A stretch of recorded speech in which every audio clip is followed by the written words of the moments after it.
Hi, Sandeep, can you Hi, hear us? Rohit. Yeah, you can hear us? Yes, yes, yes. Okay, good to see you. Good to see you too. So we have uh, Shudha also here. So Shudha, like we'll start it this way that she'll introduce you to the brief introduction of yours. And I'll give the introduction of the team first, and then she'll introduce you. Then she will begin. And after that, we'll open it for discussion on book industries and various practices.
Good evening, everyone. This is Gautam Patel from the policy team at JPAL South Asia.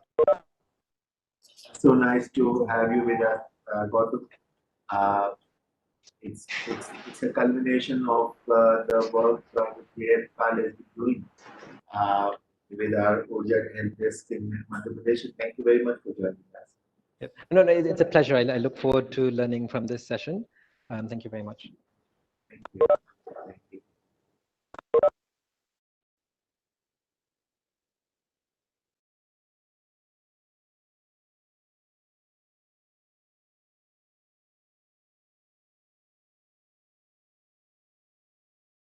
For 5 minutes, we are expecting some more guests to join. Uh, so we'll just wait for 5 more minutes and then we'll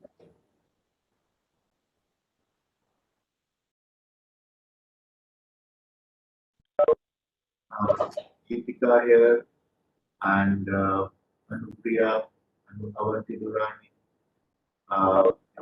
Suriname is the CA at IT, Crime Against Women in Madhya Pradesh today. So welcome, ma'am. We have Neha from IDFC joining us, and I can see Jonathan Collect from New York University Medical School joining us. Priti Panchal from Tata Institute, Vijnana Tiku from JPAL, Mamta Goyari from FSP Suraksha India, India Suraksha. Sorry for that. I always use the wrong. So we are participating, and our additional DG training, Anurag Shankar ma'am is there. Welcome, ma'am.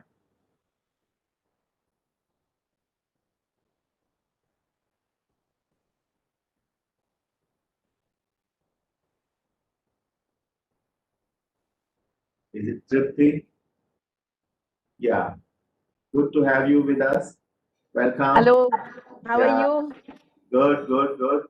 And it was so nice that you joined.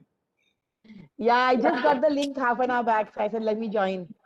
Yeah, thank you. Thanks so much for finding time. I would love to hear about the violence against women work. Yeah. Yeah, you've been doing a lot yourself, and thank you for giving time to and attention to this work. Not at all, sir, not at all. Thank you for calling me.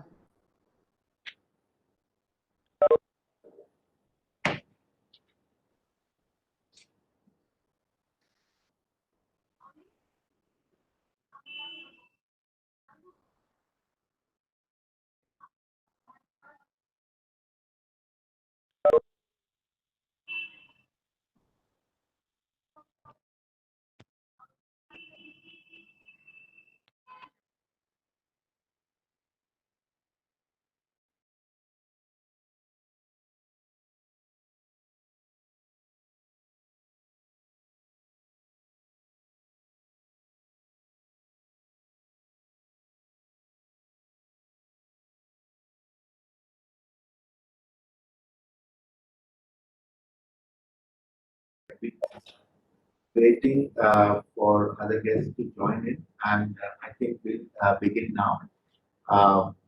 Uh, we particularly kept this time in the evening for the convenience of our guests and speakers from US, and they have joined us.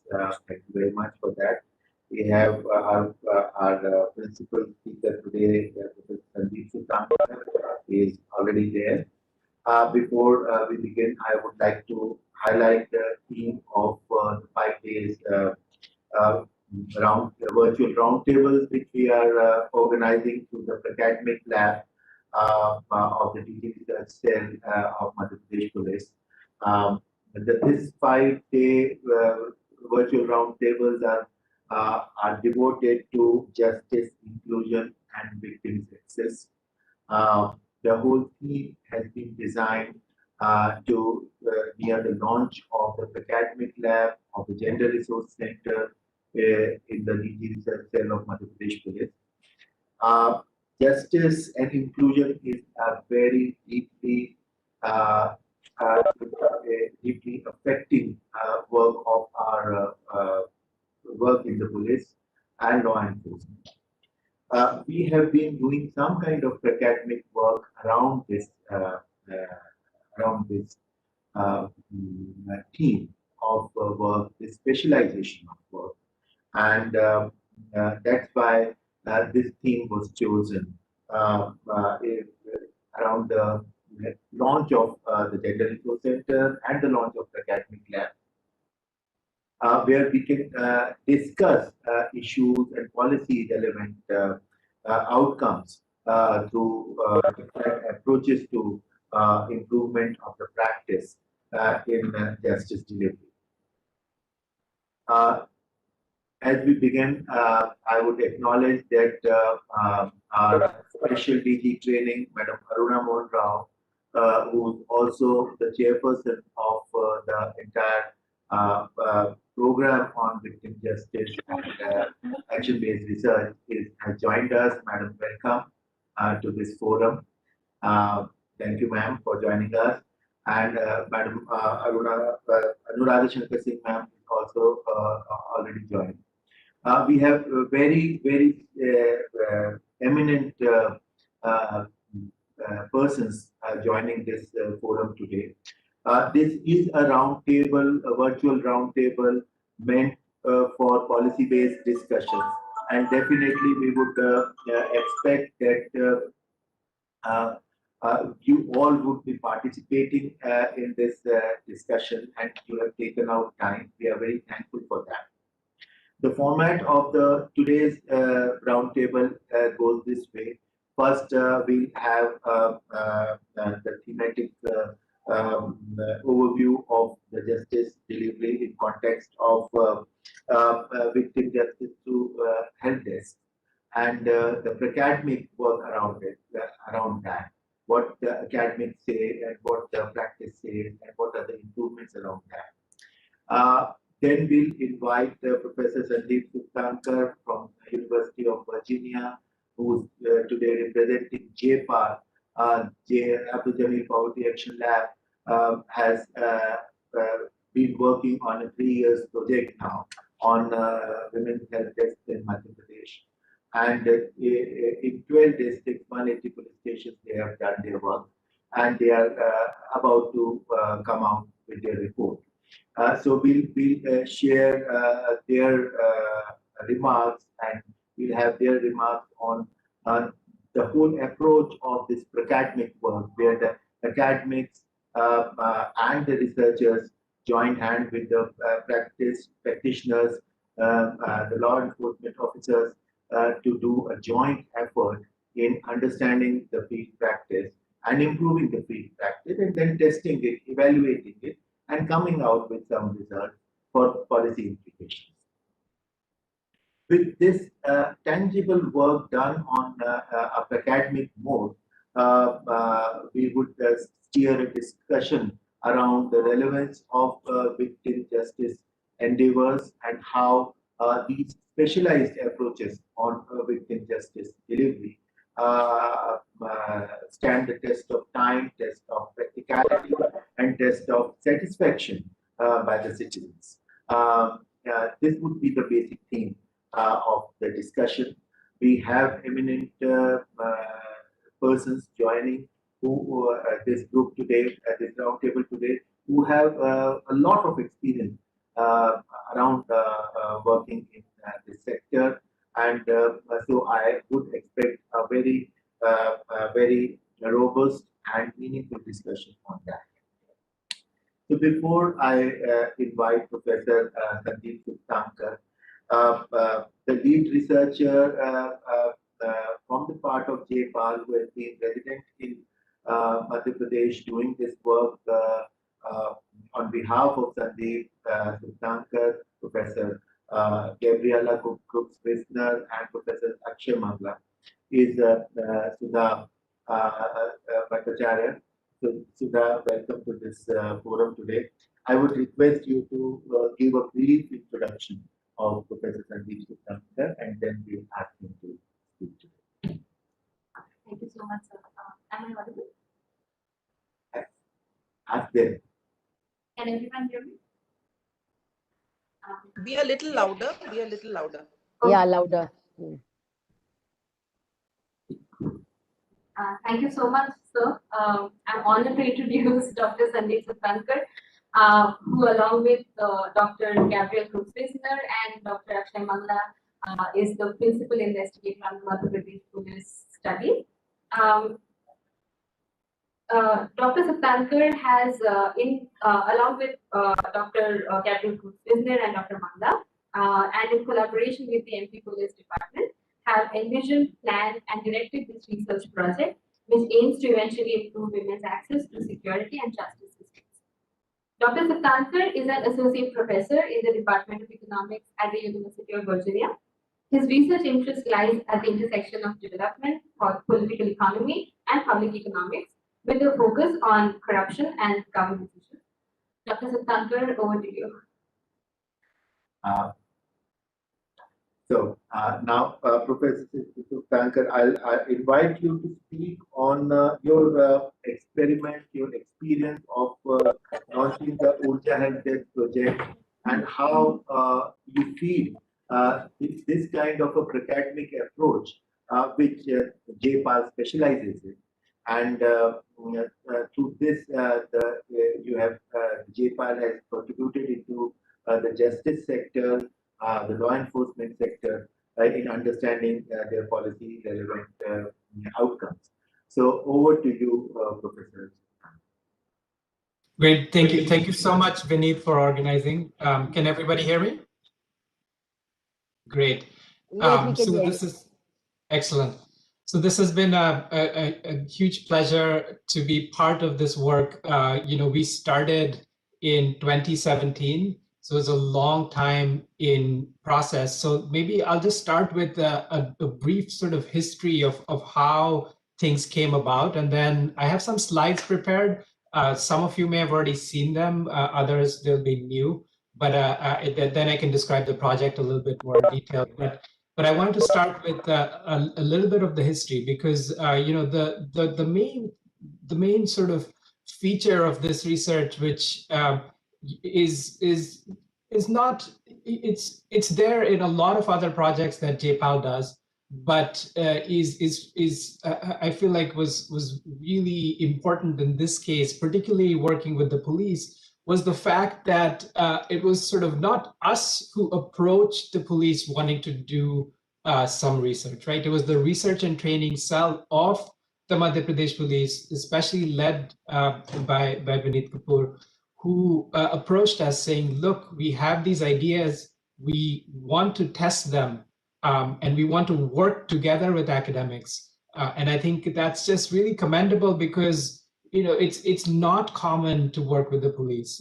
This is just the second project that that was done by JPAL. Now I believe there are a couple more, but it's rare that the police open themselves up to scrutiny, and I think that's just truly commendable.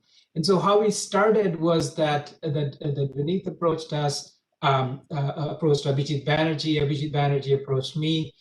We started talking about what are the questions, what are the areas of interest, what might be possible. So from there, we sort of broadly came up with 3 or 4 things that we wanted to study. The issue of sort of violence against women was obviously one of the big things, but also other things like police organization. There was a lot of interest in Dial 100 and things like that. So we came up with a few areas that we thought we would first approach and see what makes sense. So from there, we narrowed down to this question of the fact that everybody here knows that women are a bit wary of approaching the police, and so how can we improve accessibility of women to the police? And so here again, the idea was not to say, hey, we have these random ideas as academics, let's just see what works.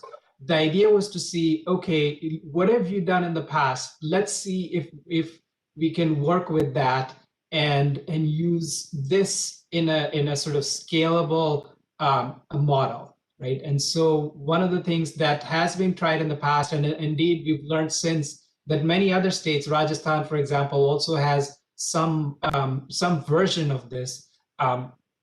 It was Women's Help Desk at the police station levels, because of course there are the all-women police stations, the specialized police stations, and those are very, very important. But not everybody can access them, right? If you live particularly in an area that's not too close to the women's police station. And so from there, we didn't jump right into an RCT. We did a pilot, and that took a fair amount of time. So we had 5 police stations in Bhopal and Vidisha, worked with them to see, well, is this possible? How will this work? What are the issues that will come up? We worked with Abha Singhal Joshi, who's a lawyer and knows a lot of, has worked a lot with the police and training the police, etc. And so trying to figure out, what aspects might be interesting.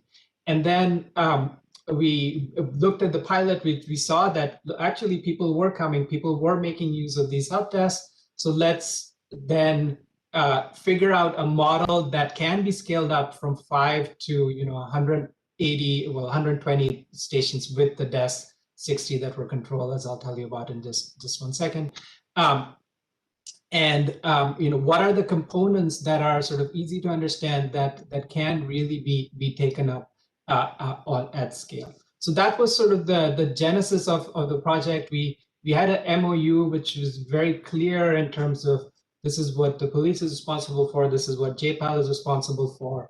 Everything was really open, and the support of senior officers was absolutely essential. The DG Rishi Kumar Shukla at that time, ADG Anuradha Shankar, and Special DG Aruna Mohan Roy, they were all very, very supportive of this, which again is rare, because most of the times people think kya chal raha hai, like whatever, do what you want to do, and we'll just give off some report. It wasn't like that. There was a lot of engagement about, okay, which are the districts that make sense, what are the components that make sense. And so I think that really we'll see, and especially I've seen from some of my friends who are doing this type of work with let's say other departments, other police departments even, and that this has not been the case. So I think this is sort of really, really remarkable and commendable. So with that, a little bit longer than perhaps expected prologue, let me share my screen, and let me see if I can open up. Can you guys see? No, not quite yet, I think. Now, probably. Great. Can everybody see this? Excellent. Okay, great. So that's, let's see if I can switch to this. Excellent, perfect. Okay. So yeah, so I just wanted to give a quick overview of what this is, because many of you know what it is, but a lot of the audience in particular are probably hearing about this for the first time. So I want to tell you quickly what this is, tell you about the intervention, tell you about the evaluation, tell you how it was implemented, and then if we have time, although probably not given, maybe I'll just mention them without going through some of the preliminary results that we are seeing as of now. So as I mentioned, this was an intervention that we worked along with several people to help the police design. It didn't sort of come out of nowhere. This was something that had been tried in the past, but what we figured, what are the essential elements? What are the components that really make sense? So one that came up over and over again was the idea of a physical space. So create a separate physical space where women might feel comfortable in the police station.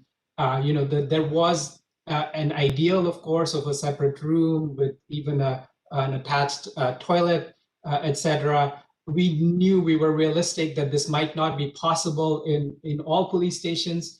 But in a fair number of police stations, this was possible. But at the very least, as a sort of desk and a separate physical space that can be designated as increasing comfort, and you'll see that this actually is really, really important when we come to the results. The second piece that was again really important, and here Abha Singhal Joshi was really helpful, is these SOP, standard operating procedures, and training material, along with the sort of policies, as well as a schedule of training at various levels at headquarters, district, and even the Thana level. Again, this ends up being really, really important. The training, especially the Thana level training, turns out to matter a lot. Of course, none of this is going to help if nobody knows that there is this kind of desk. So there was a component of community outreach. And here, this was really, really nicely done. The idea, at least, to sort of partner with ActionAid, and who already has these sort of links with the community, and to get the word out. So these were three components that were going to be there at every URJA desk.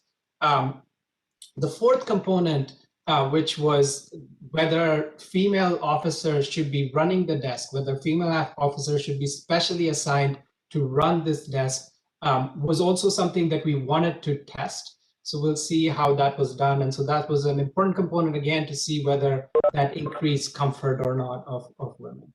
And again, we were realistic about what this intervention might do. we were under no illusions that this is dramatically going to solve the problem of violence against women. Nobody expects that. But this is the first step, right? So are women thinking of police as allies rather than opponents? Are police going to register cases or not? And is this going to sort of overall increase the responsiveness of the frontline officers to women? So that was the idea behind this. And you'll see there were lots of places where things were done really, really nicely. This is sort of an idealized one. I could show you the non-idealized ones as well, but maybe we'll save that for later. But people took it seriously. The training, you'll see there's an animated discussion going on.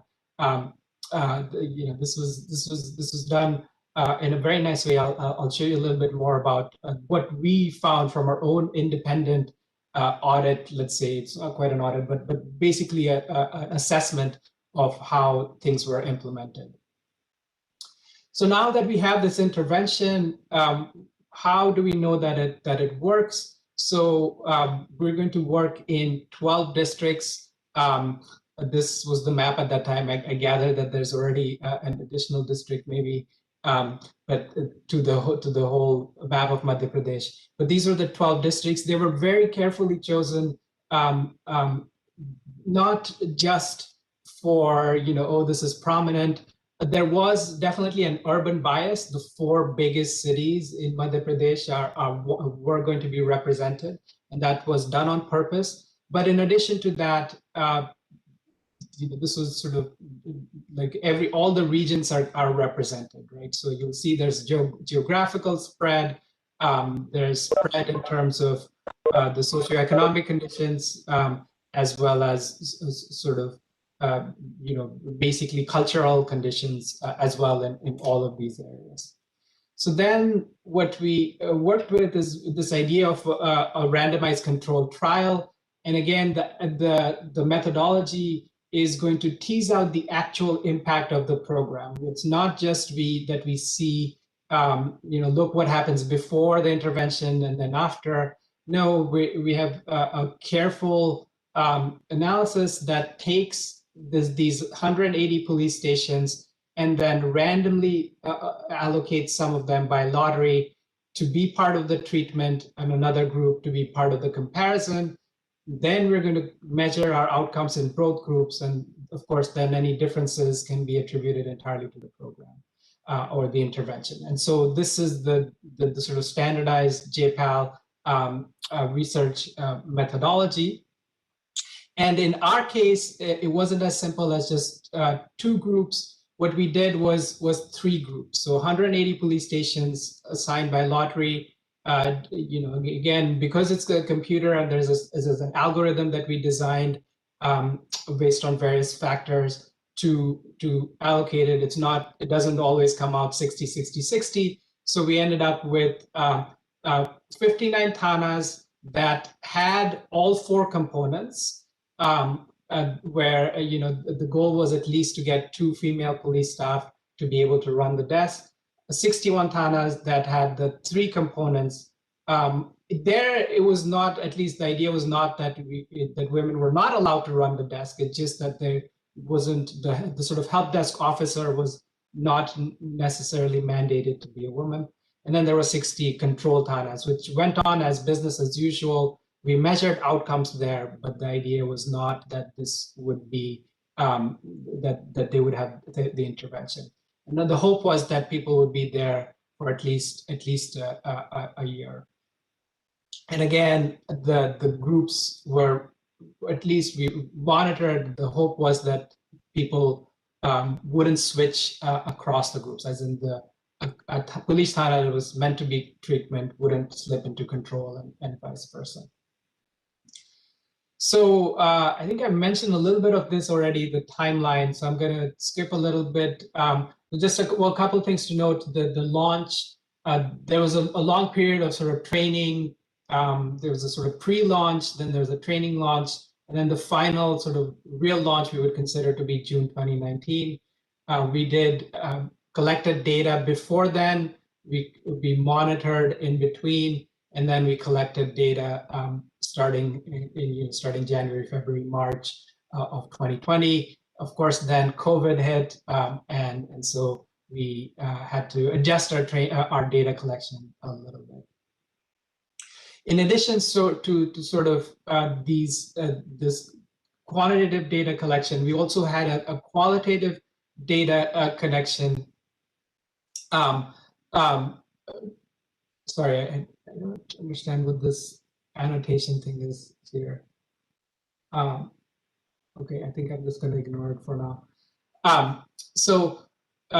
There's a qualitative component. Manisha, who's there sitting with Sudha, was there just really trying to understand, okay, what are the features? What are some of the things that we can't quite see in the data, but in terms of the mechanisms? And this was systematically done as well. So we had 8 study thanas.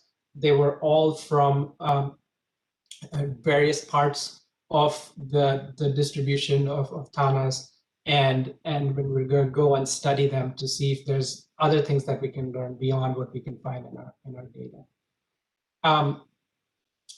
So this was sort of in economics terms, this would be considered sort of the first stage. At least was the intervention implemented or not? And we saw that this was done with all seriousness by the police. So basically all treatment stations acquired at least the physical infrastructure, for example, a separate desk and sort of the URJA posters and flyers. 70% had a separate room. By December 2019, over 3/4 of the treatment stations actually had a room. Then almost all the police stations had a sort of designated officer. I think this is 95% had the appropriate female officer in charge as well in the group that was supposed to have it. High-level trainings were conducted. Community outreach was again, perhaps not so much in the beginning, but certainly took it up later as well. And so you'll see this, again, by the second round, which is in red, you'll see a lot of sort of high bars here.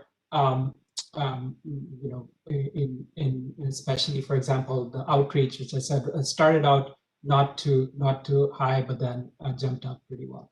So this was very seriously implemented as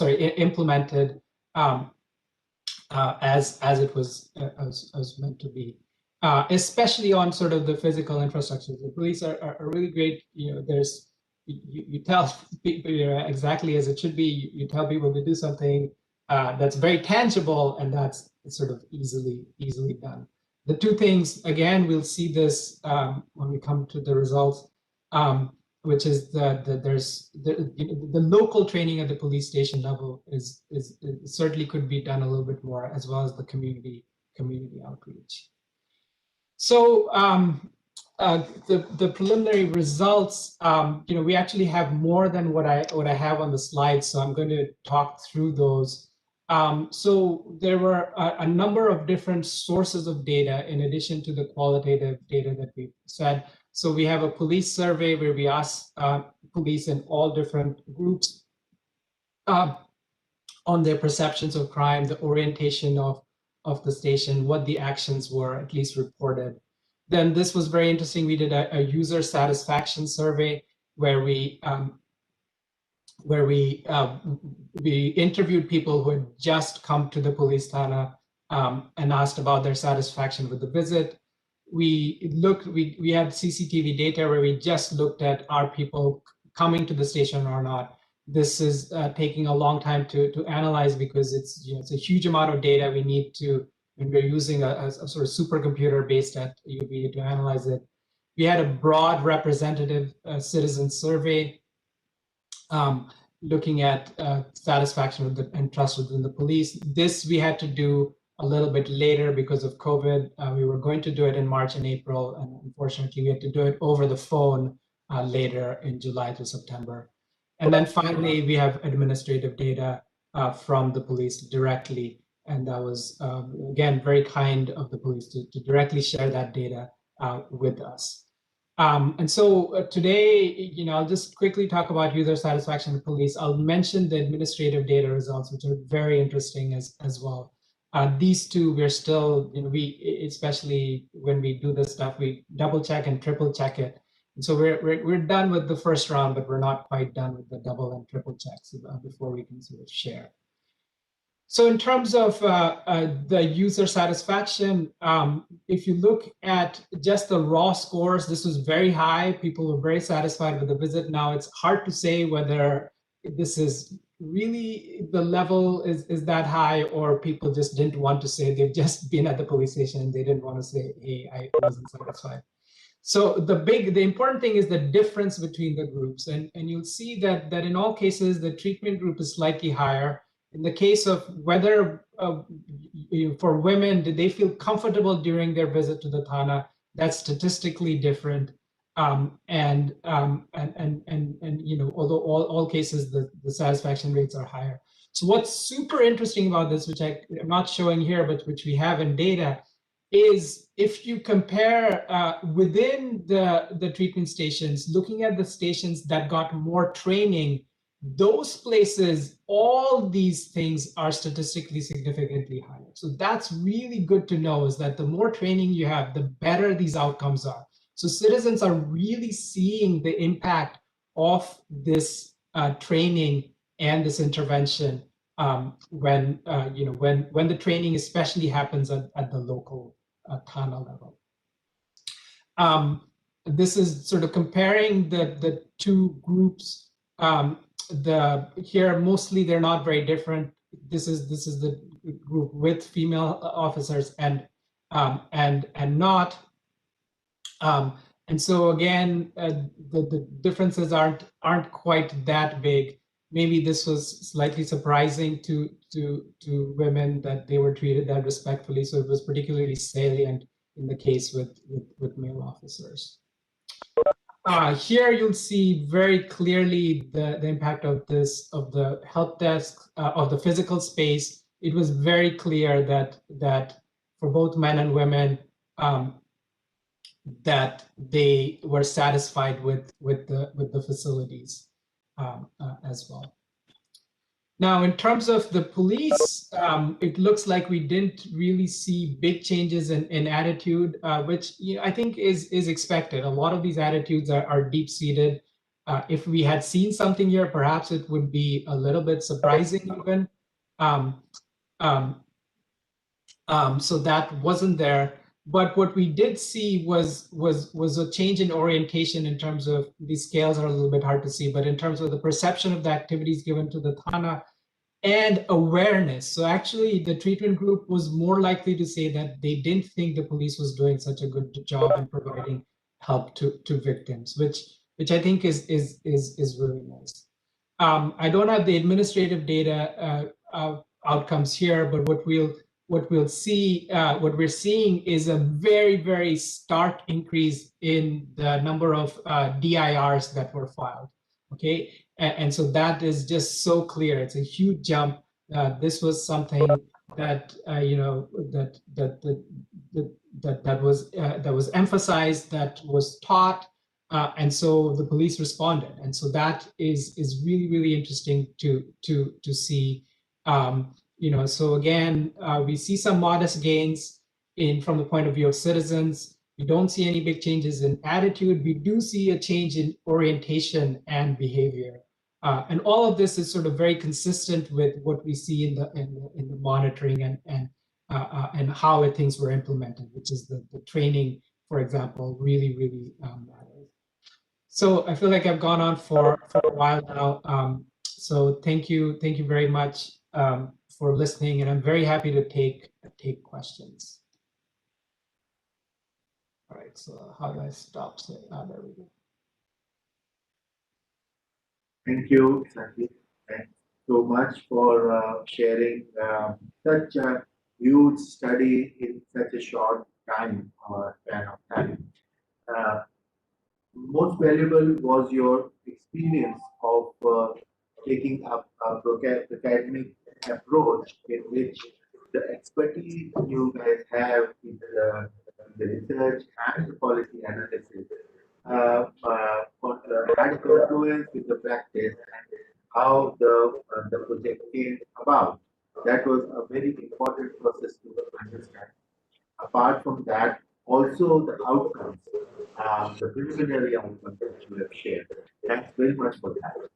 Before I speak much, I would now like questions to be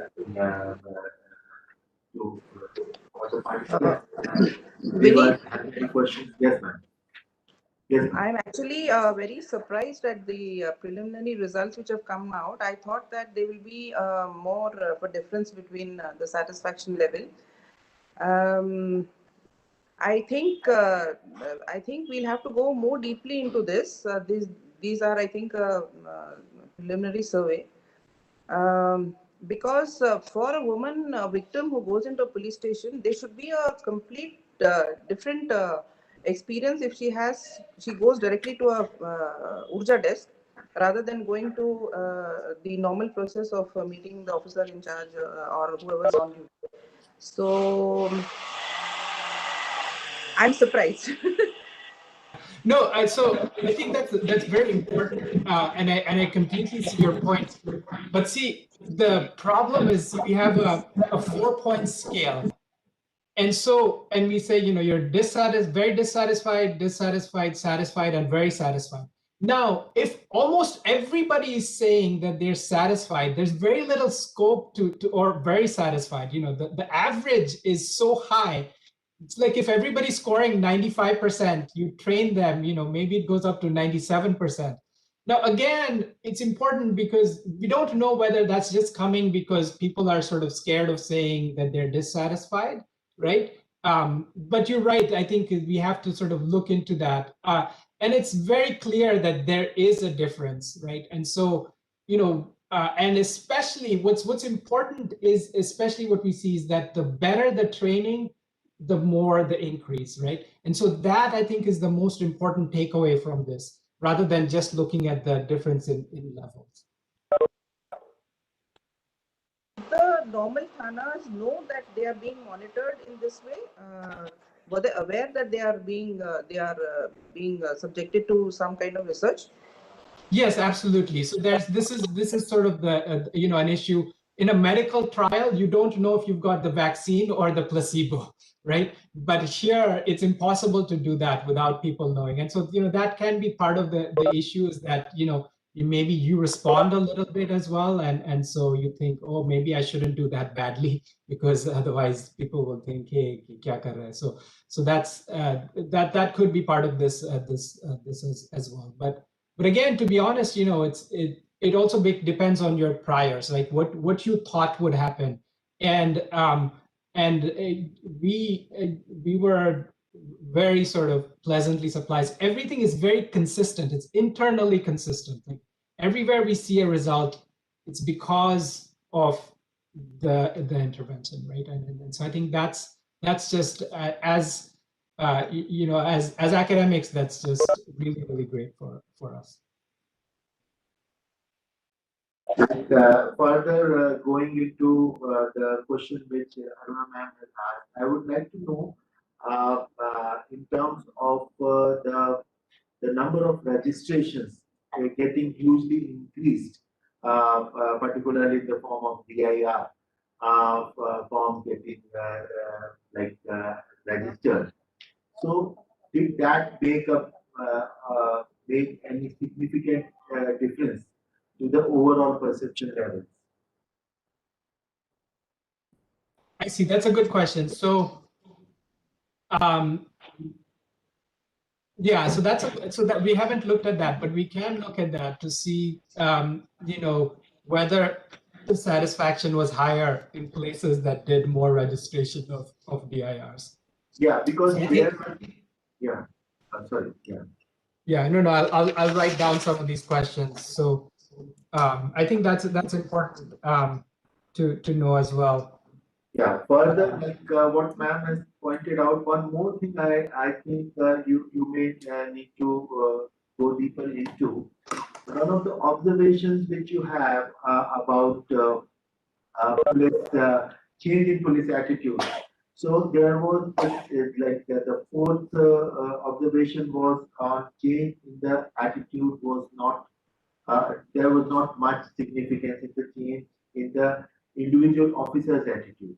But Yeah, then the last one was saying that the orientation of the Thana changed. yeah, So the orientation of the Thana is changing. That means the orientation of the individual officers should also be changed. yeah. There is a need to go deeper into that analysis also. Yeah, no, that's a great point. It's very tricky, sort of what you call orientation. I think what we've called orientation is sort of thinking about, what do people think are is the importance given to women's issues within the station. Those sorts of things are changing. But then if you ask questions like, are women coming in, a lot of women coming in with false cases, that kind of thing, those kinds of attitudes, I think, are harder to see change. I think Neha has a question. Yeah, Neha has a question. Hi, Sandeep. Excellent to see you again after so long. And I think we talked right at the beginning when we were about to launch this. yeah, and about the survey also. It's great that you could do it earlier last year before COVID hit. Yeah. So I just had a question around the community outreach because a lot of so what was the kind of gap between a start of community outreach and start of like taking the results from the ground?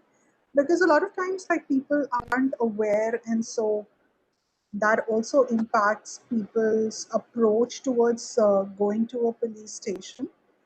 And generally it could be it could even be that a lot of people are not aware about the fact that there are facilities within a normal police station which can be accessed. So, in terms of probably the kind of time that it requires for the community to actually know and the results to start showing, there could be some lags there. Uh, so, like I may have missed it while you were presenting, but any thoughts around that? No, that's an absolutely great question. So we have to dig into the broad citizen survey to see, to what level the community outreach actually reached people. We haven't quite done that yet. But in terms of your question on does it take some time, it's absolutely right. So I'm not showing this data yet, but if you look at the DIR's file, it's first of all, very clear. As soon as the intervention starts, it starts going up. But then, around the time after we did our first implementation monitoring, the police, by the way, also did their own monitoring, which is fantastic. We had Ms. Rajni Tiwari was like really handling all this, like making sure things were done.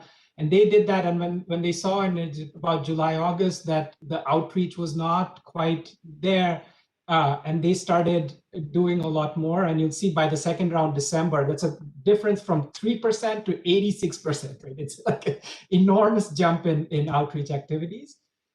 And there you see the DIR's file like shooting through the roof. Like it's so clear. And it's just, again, very consistent because you see them shooting, they're going up, and then COVID hits, of course, and then they go down again. So it's really has to do with people coming to the station, police sort of taking this seriously in filing. And so, yeah, I think we will. One of the big things we want to dig into is to look at to what extent the community outreach really worked, to what extent people know about it. There's some interesting things from the citizen survey that I hesitate to share a little right now because, we did the first one by with in person, the second one by phone. We had to track these people. Some people don't have phones. Sudha is obviously there. She's through it all. She's done. They did an amazing job, but it's still very, very tricky. And so we're still trying to work around what are the implications of that before we sort of share the results more broadly. Thank you. Thank you, Neha. We have with us Satya Prakash from FXP India Selection. Prakash, you can have a question, please. Yeah. Hi, Sandeep. I'm sitting here. Okay. Hi. I'm gradually coming in the frame. Thank you and sorry. Very interesting, and I'm so glad the purpose of this lab and the way this study is fitting into the whole idea of establishing the Gender Resource Center. I know everybody was aware that yesterday there was a center launched here, the findings of the study is really going to help us in terms of integrating the recommendations and building the next pathways for the police system here. My interest was from your presentation was around the victim access to the services, and I believe my understanding around the URJA desk that and that was the objective why this desk was created. So when you talk about the user satisfaction, so I'm sure you are focusing about the victims accessing the services. Yes. So very quickly, I know it would be part of your study, but what were the indicators you selected to assess that these are the satisfaction level for the victims? And secondly, when you talk about the control and the treatment, what is the difference you found that, the URJA desk vis-a-vis the normal thanas and the victim satisfaction level around that? So, yeah. Yeah, so thanks. So yeah, sorry, I didn't go into the details of what were the actual assessments. You're right. So it was first of all, it was a very simple, like 5-7 minute questionnaire, because when people come to the police station and they're leaving, you don't want to hold them up for too long. So it's a very, very quick. We didn't want to, for sort of confidentiality reasons, we didn't even collect their names, right? Because we just for human subjects and just for us ethically, we didn't want to be sort of putting pressure on anyone. And so it was very simple. The question for satisfaction was simply, how satisfied were you with your visit to the Thana today? And you had 4 options: very dissatisfied, dissatisfied, satisfied, very satisfied, right? So that was it, very simple. And again, the only problem with that is a lot of people said they were either satisfied or very satisfied. Very few people were saying they were very dissatisfied. Then the second measure was comfort level. How comfortable were you discussing your issue with the police? And there was definitely something that we saw in terms of the differences. It just everywhere we see differences. Here it was statistically significant differences. And then finally, the third, and again, the questions were sort of, very uncomfortable, uncomfortable, comfortable, very comfortable. So very simple 4-point scales where you had to pick one or the other. You couldn't just, otherwise, if you give a 5-point scale, often people are like, just give you something in the middle. Here it turns out that they were generally very high, which it may well be true. There's other research that suggests when people first come to the police and they're hopeful, right? Like they're hopeful that their problem will be resolved. Then eventually, if it doesn't get resolved, then they get dissatisfied later. So I think that is also something to be aware of. And the final question we asked was, did you feel that you were treated respectfully? And so the nice thing here is, again, this is not statistically different if you just look at treatment and control. But again, as with all these outcomes, the more training you have, the more police training you have, the higher these are. And that's actually statistically significantly different, right? So all of these measures in a very short 5-minute survey were better. I think it was very interesting to hear that those were the indicators. And in fact, one of the other findings, which was again because we are largely involved in the training part as well. So if you could also, or either, I know this is a preliminary findings, but in the detailed finding, if you can have some information that the training around which area, is this about a generic training? Is this about that, we focused about the services which are available from the other departments or the linkages training, or the mindset of the perception training, where we change attitude of the police officers. Because as a takeaway for the center and for the academy, that's going to be really helpful, because the training could be very generic. We are just focusing around the laws, which is already written. But where we talk about that, within the training, you explore the convergence aspect, because that's the area where you're going to be linking the victim from the other services. And that ultimately increases the satisfaction level from the test. No, that's absolutely great question. And I think, especially I think the person sitting right next to you, Manisha, might have a lot to say, because a lot of this is going to come out from, is Manisha, oh my God, that's Rajani, now that I see in the big screen. I kept thinking it was Manisha, because I could only see it on the very small screen. Now I have it much bigger. All right, so I'm so sorry. Well, I'm sure Rajat can also tell you a lot about that. But Manisha, who's done a lot of the qualitative research, is going to be able to dig into that. The one thing that we can see right now is this linkage issue is very important, because the big difference we see, I didn't present those results, but we will tell you this is, I don't feel bad about sharing because it's so clear. It's like, boom, right after the intervention started, the DIRs start going. And the DIRs are exactly what, has this issue of linkages. And again, this was sort of the thing that police officers in general, if you ask them, like they wouldn't even know how to file the DIR, right? Which I think with the training that you've provided is really that they were aware that, oh, look, this is something that we can do. We can create these linkages with women and child development and the other centers. And I think that is surely, I mean, I can say that without even having seen what the qualitative work is doing, that this is important. Thank you, Satya, for this question. And I must add to this that when they started training, and like Rajni had been training them, and we came in the mid course of evaluation, they found out that the attitudinal issues related to the understanding of gender and its different component was a problematic area, because we started with more of SOP-based training. Then they realized that no, first initial 1 or 2 days should be spent on the gender-based training, on sensitization, on mainstreaming issues, and then relearning of many things, and then relearning of many things. So that was added. You would remember, Sandeep, that we added that component later on once we made course evaluation. So that was really an important question. We have Kartikeya raising hand. Kartikeya Vishwanathan. Hello, sir. Thank you, Vineet, sir. And Sandeep, sir, I am Kartikeyan Vishwanathan. I am actually a user experience researcher and designer. So we are designing an app which can actually address the hesitation as well as the denial which any woman is actually facing when she is experiencing domestic violence, as well as any kind of harassment in public places.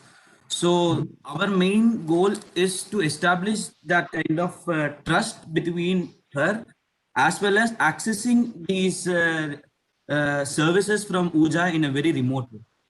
So the major problem which we faced while I presented out some of my prototype, I even went to some of the thanas for the past 2 days, giving some of my prototype to 1 or 2 victims. The factor which we face is the trust issue, where we actually tried, the major thing which I did in my project is that how they will be able to organize their evidences, give their first-hand report remotely, and what are all the minimum details which would be actually much necessary for them to decide that this report is actually legitimate or not. Because we gave them upfront that you need to give a video statement or give your evidences over here for us to decide that your case is legitimate or not. When accessing these services remotely, they had several trust issues where they were facing these kinds of lot of mental trauma. They were not ready to give these evidences also. So do you have any suggestions, or what are all the kind of suggestions which you have to establish this kind of trust when this No, that's really important. And I mean, I think, to be very honest, I think this is very difficult, and I think it will be very difficult. And I think, part of part of the idea behind URJA Desk is that the physical space that gives you a little bit more trust, a trained person, the training that's provided, the sensitization, all of these are designed to build trust. And hopefully we see that with the filing of these cases, as well as the satisfaction that it did matter. Now, you know, again, to be very honest, it will take time, and I think it's going to be very difficult right away that people will be able to trust like an app enough to be able to give this kind of evidence. And I mean, maybe the only thing that I can say is it's some sort of community outreach where people are shown this is okay, and people get some practice with it. That's probably the only thing that I can say. I mean, but again, to be very honest, it is a very difficult issue, and a lot of the idea behind the URJA Desk was to tackle these types of issues. Thank you, Karthikeyan. Thank you, Sandeep, for this. I think we are now coming close to our conclusion of the session.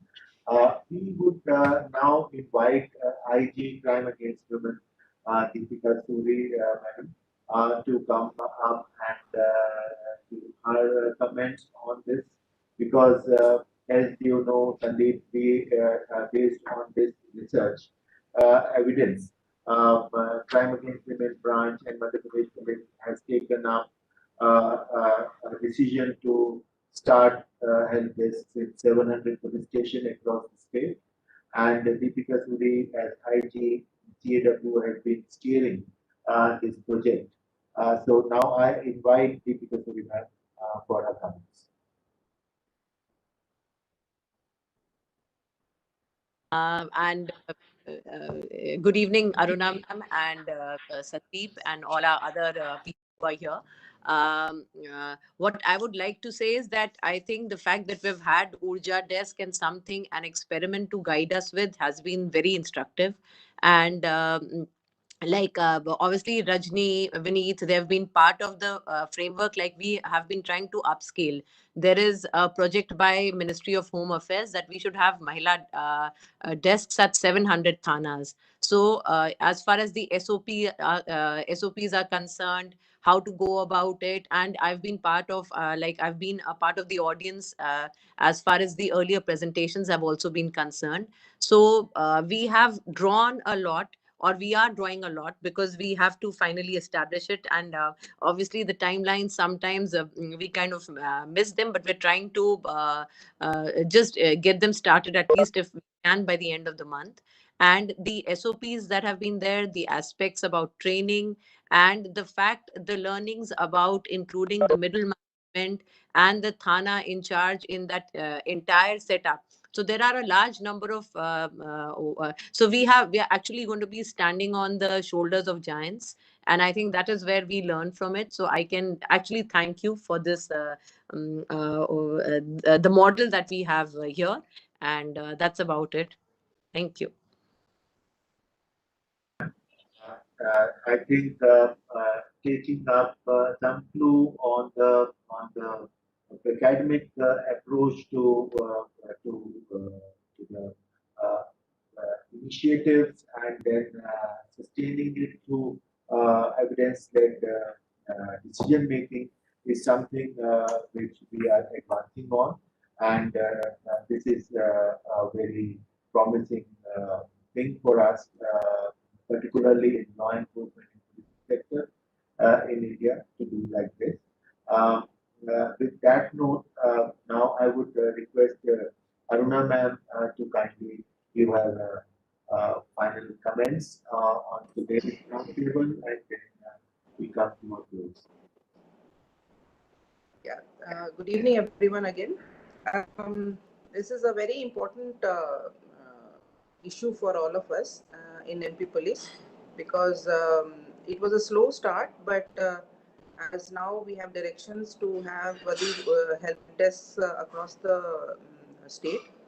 There are a lot of practical problems in setting up these help desks. So one is because we do not have enough women staff, and also most of them are not trained to actually take up this task.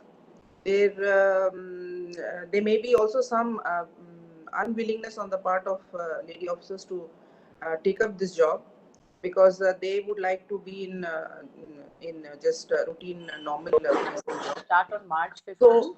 So we have to deal with all these issues, and the whole purpose of setting these help desks where women will feel comfortable, where they will be able to talk out their problems, and also where we have to ensure that they get justice. It's a very big responsibility for all of us. So the research that we do, it has to factor in all these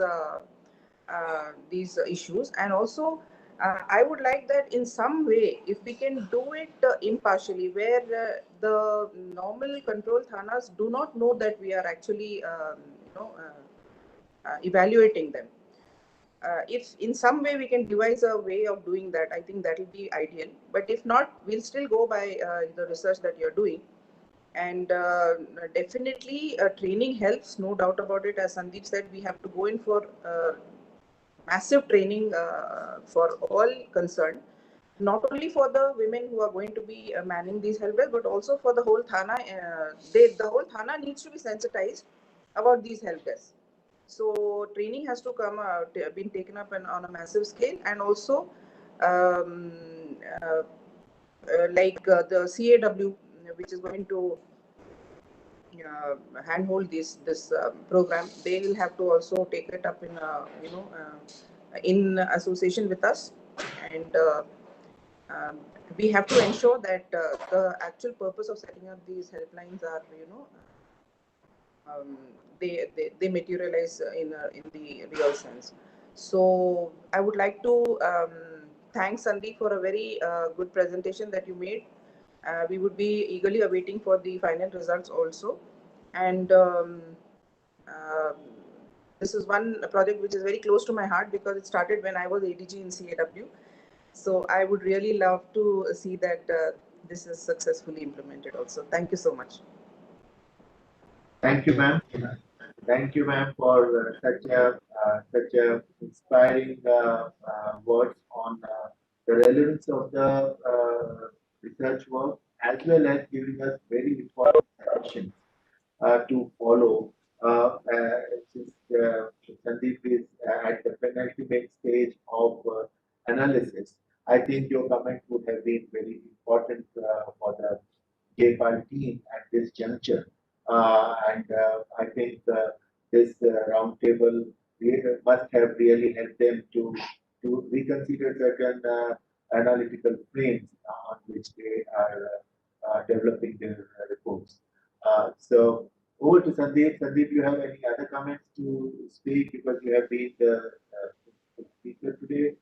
Any other observations or comments you would like to do? Otherwise, yeah, I would just end by saying, first of all, thank you very much for everything, all the comments, thoughts. And the main thing is, as I mentioned, nothing is final yet. We're still in the process of analyzing. So if you have any questions, ideas, like, hey, did you look at this? Hey, can you try looking at this question? We have a huge amount of data, and we'd be very happy to sort of incorporate your comments. So feel free to reach out, and yeah, again, this is just beyond our sort of expectations. I should mention that I believe this is the largest experiment done with the police anywhere in the world. So in terms of the number of people who were impacted, because those 180 police stations, I think the population served is 23 million, which I mean, it's India is a big country, so that helps. MP is a big state, but it's just phenomenal that we can do something at this scale. And again, it's really funny because for the police, this is like, oh, that was just a pilot. Now we'll do it to 700 stations. that's the big thing. So it's of course it's really great to be able to work in this at that level, at that scale. Thank you so much, Sandeep, that you informed us that this is one of the biggest, like not the biggest survey of the number of variables taken. So that's very encouraging for our academic mode, where we try to open up our police system for this kind of scrutiny. So thank you very much. Thanks to all our esteemed participants today for taking out time. In India, this is usually the dinner time, and in the US also it is pre-breakfast time or the breakfast time. So we have dropped off your very comfortable time slots from your personal life. So thank you very much for participating, taking out time, and we hope that you will be with us for another 4 days of our roundtables.